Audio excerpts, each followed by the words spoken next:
मैं अभी अफ्तार बनाकर आई थी। दागी फलों से तो कोई फ्रूट चाट भी नहीं बनाता, इन्होंने हुकूमत बना दी।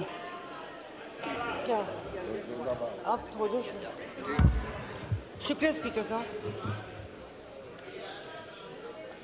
स्पीकर साहब उस वक्त टाइम मांगा था जब पीएम साहब बैठे थे और वो तकरीर कर रहे थे और कुछ आइन और कानून की बातें कर रहे थे। प्लीज शुरू कीजिए। जी मैं शुरू कर रही हूँ। तो मैं तब से लेकर अब तक तो वो कह रहे ना, हैरतों के दरिया में गोता जानूं कि समझ नहीं आ रही मुझे कि फिर क्रेडिट तो बनता है ना कि खान साहब ने इनकी भी आंखें खोल दी।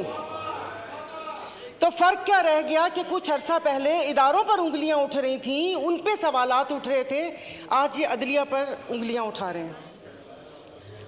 तो वन मैन शो तो 75 सालों से इस मुल्क में, और अगर थोड़ा लाइटर मोड में बात करूं तो इतने सारे लोग वन मैन शो परफ्यूम भी लगाते होंगे।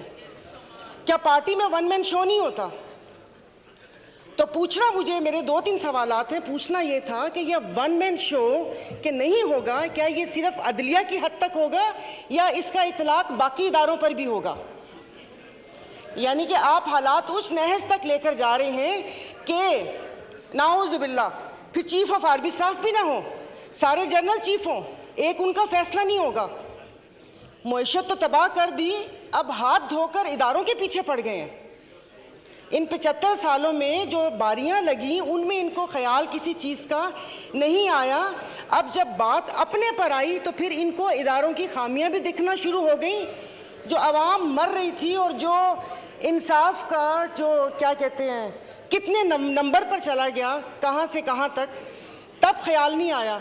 लेकिन वो कहते हैं ना कि जब अपने पाँव जले तो फिर इदारों के ऊपर आ गए।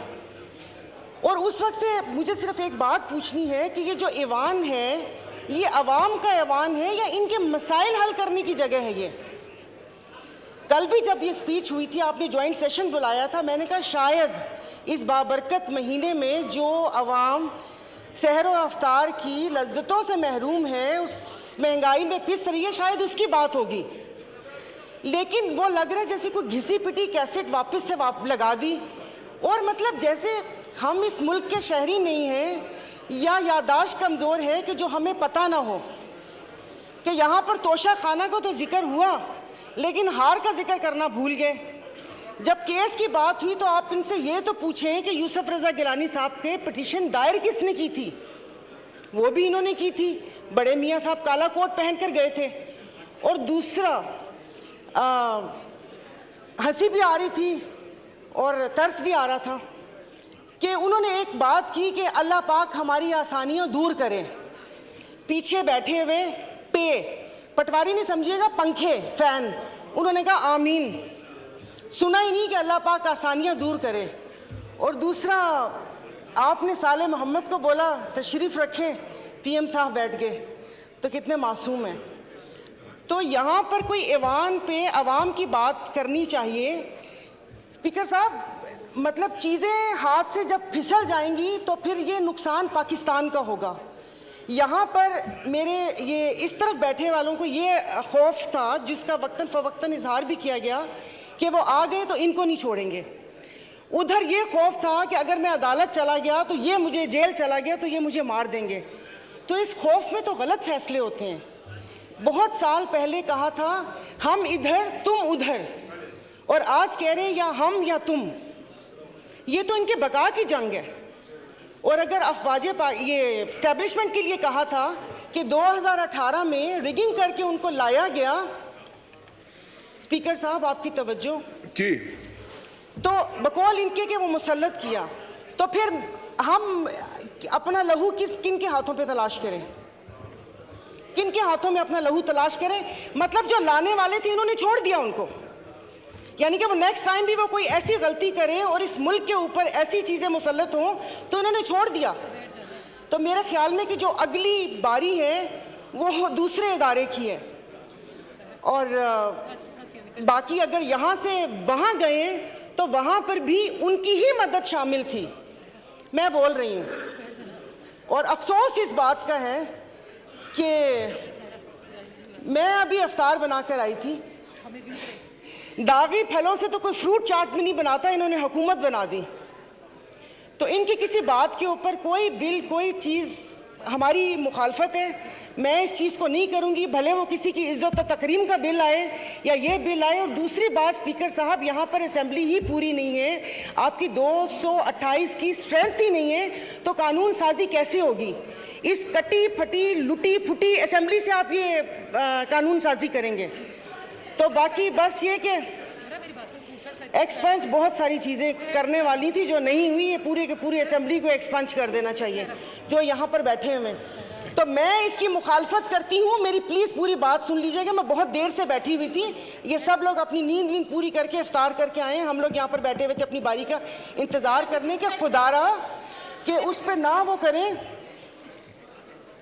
अब एक शेर बनता है डस्के पे, सुना दूंगी, तो वो देखिए, तो ये ना करें कि चीज़ें हमारे हाथ से फिसल जाएं, अदलिया हो या अफवाज पाकिस्तान हो, हमारे लिए मोहतरम है। जब यहाँ पर सवाल उठना शुरू हो जाएंगे, वो पंजाबी का शेर है ना कि जितना ते हारना दो अलग शैमा, ए दुखिया नाल साढ़े यक्के ते ना मारो, इन दुखियों से आप इक्के मार रहे हैं। तो ये जिस तरीके से यहाँ पर बैठे हैं ना, वो डस्के का बहुत लंबा शेर है, डस्के वाले नाराज हो जाएंगे कि जिनकी फितरत में हो डसना वो डस के रहते हैं, तो डस्के वाले नाराज हो गए थे। तो प्लीज़ उसे क्या कहते हैं, ये मैं अपनी मुस्लिम लीग फंक्शनल GDA की तरफ से मैं इसको जो कानून साजी आप कर रहे हैं, ज़ोर ज़बरदस्ती की घप्पा घोटाला 13 जमातों के साथ, उसको मैं अपोज करती हूँ। और खुदारा मुल्क को उस नहज पर ना लेकर जाएं जहाँ पर से वापसी नामुमकिन हो। सोशल मीडिया पे आपने इसराइल का हाल देख लिया होगा कि यहाँ पर खून और कश्त का बाजार गर्म ना करें, तो अच्छी बात है कि यहाँ मुट्ठी भर जमातों के लिए आप पूरे मुल्क का बेड़ा गर्क ना करें। और किसी अवाम का भी कुछ ख्याल करके उसकी बात को कर लें। इसाक साहब बैठे हुए जिन्होंने शरबत भी लोगों की पहुंच से दूर कर दिया, उन्होंने को पूछा भी नहीं होगा कि अवाम का क्या हाल है, क्या हाल नहीं है। Thank you. बात हामिद हमीद जनाब। और 10 साल बाद 38 साल बाद मैंने उनको बरी करा है, तो मुझे माजद जायजा साहब पूछ रहे आप वकीलों कहाँ गए? मैंने कहा जनाब ये सब्जी मंडी रोड कराची में जा रहा था, पुलिस वालों ने पकड़ को जेल में डाला। आपका जुडिशल सिस्टम ये है, एक बच्ची जो कि 23 साल पहले अस्पताल में गायब हो गई, बदल गए, नर्सों ने बदला दिया, 23 साल केस चलता रहा। जब मेरे पास 6 महीने पहले वो केस आया और मैंने कहा जनाब आला ये असल वालिदैन है, DNA टेस्ट भी हो चुके हैं आगा खान अस्पताल से, तो मुझे उस जज साहब ने बोला कि जनाब बच्ची तो अभी 18 साल से ऊपर हो गई है, हम अगर फैसला दे भी दे तो बच्ची आपके हवाले नहीं कर सकते। बच्चे के वालिदैन ने कहा कि हमने 4 मकानात बेचे, वकीलों के फीस दिए, मगर इंसाफ फिर भी नहीं मिला, इस वजह से कि बच्ची बालिग हो चुकी थी, फैसला हमारे हक में आ गया था 23 साल बाद, मगर बच्ची हवाले नहीं कर सका। यह है आपका जुडिशल सिस्टम। और फिर बेंच फिक्सिंग, सद के जाओ, माजी में तो बेंच फिक्सिंग होते थे, आजकल बेंच फिक्सिंग हो गए।